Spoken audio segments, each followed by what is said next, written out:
Olá, meu nome é Anderson Nunes, eu sou estudante de Engenharia de Alimentos do curso da UFT, da turma de Administração do professor Benco, e hoje eu vim aqui falar sobre a Teoria Geral da Administração, o TGA. O conceito de administração é basicamente planejamento, organização, direção e controle. Ou seja, a administração é o processo é o processo de planejamento, organizar, dirigir e controlar o uso dos recursos e competências organizacionais para alcançar determinados objetivos com eficiência e eficácia, isso dentro da empresa. Dentro desse conceito de administração, existem 5 variáveis, são elas: a tarefa, que é a excelência operacional, que traduz produtos e serviços de alta qualidade. Nela, a gente pode citar como mais importante, como peças-chave assim, para tarefa ser boa, a padronização, o desenho de cargos e tarefas, a organização racional do trabalhador por intermédio de análise e da racionalização de trabalho, a divisão do trabalho e a especialização do operário, incentivos salariais e prêmios de produção. O segundo tópico é a estrutura, que é a integração e articulação de recursos e competências. É a fase administrativa, na qual significa planejar e organizar a estrutura de órgãos e cargos que compõem a empresa. Ou seja, é você planejar da base até o topo da pirâmide da administração, tudo como é que vai ser. Na minha opinião, a estrutura é a parte mais importante da organização de uma empresa dentro do conceito de administração. Aí tem o terceiro tópico, são as pessoas, que fazem que administrar, sobretudo, é lidar com pessoas. Ou seja, procura enfatizar as pessoas dentro das empresas, deixando em segundo plano as tarefas e as estruturas e a chamada abordagem humanística. Dentro da abordagem humanística, eu vou citar 3 fatores aqui que são importantíssimos para o bom desenvolvimento de uma empresa, dos funcionários, que é a direção de grupos humanísticos, como grupo social, comunicação, liderança, dinâmica de grupo, motivação, tudo isso que o trabalhador precisa para todo dia ele chegar bem e se dar bem na empresa. Aí também precisa do foco na organização informal e nos grupos sociais, e a ênfase na psicologia para o estudo das organizações.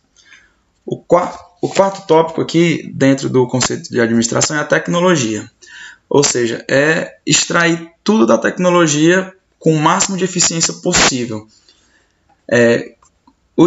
Nos últimos anos, com o advento da cibernética, da mecanização, da automação, da computação e recentemente também da robotização, as empresas passaram a moldar-se a sua estrutura e condicionar-se o seu funcionamento a partir da tecnologia. Uma das mais recentes áreas de estudos da Teoria Geral da Administração é o papel da tecnologia na determinação de estruturas e do funcionamento de uma empresa. Ou seja, procurar ter a máxima eficiência possível com a tecnologia.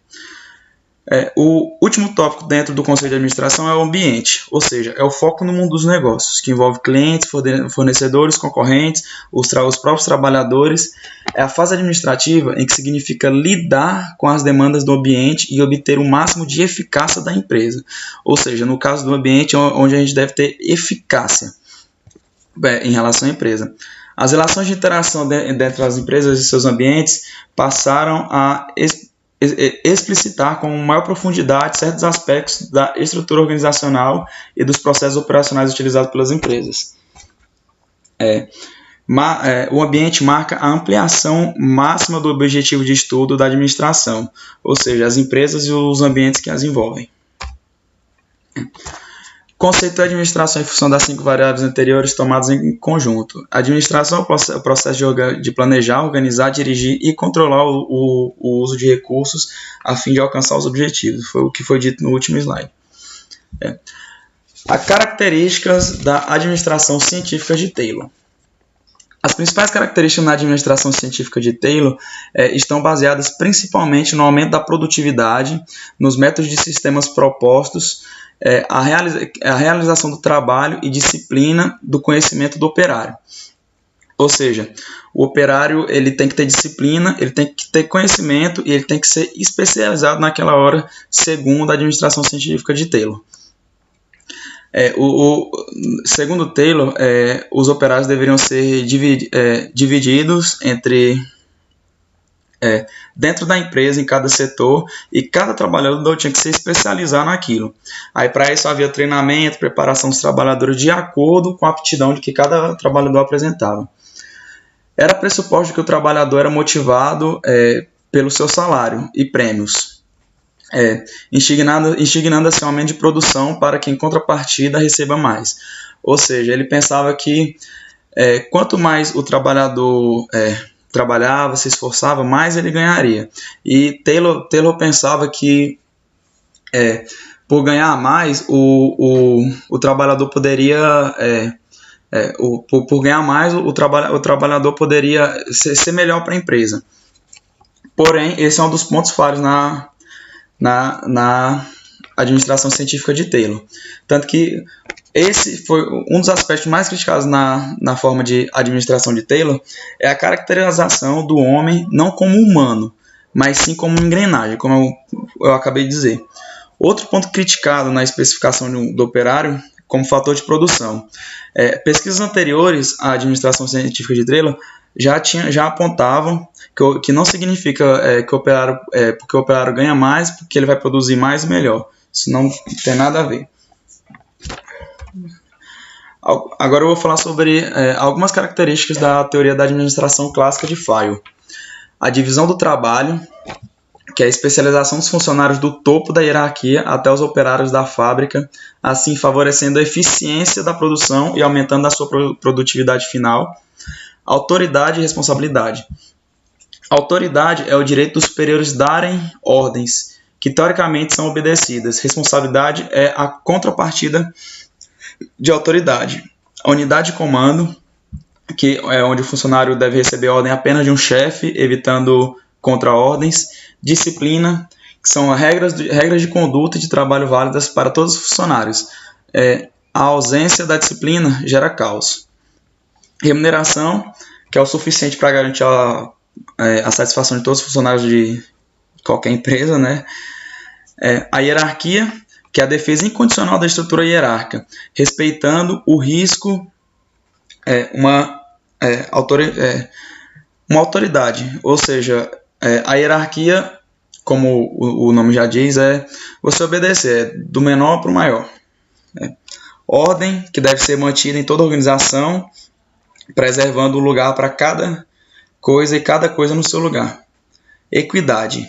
Equidade é a justiça, ou seja, prevalecer na organização a igualdade de todos os funcionários, justificando lealdade e devoção dos funcionários à empresa. E por último, o espírito de equipe.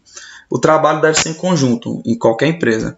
Facilitado pela comunicação dentro da equipe, os integrantes de um mesmo grupo precisam ter consciência de classe para que eles defendam seus propósitos.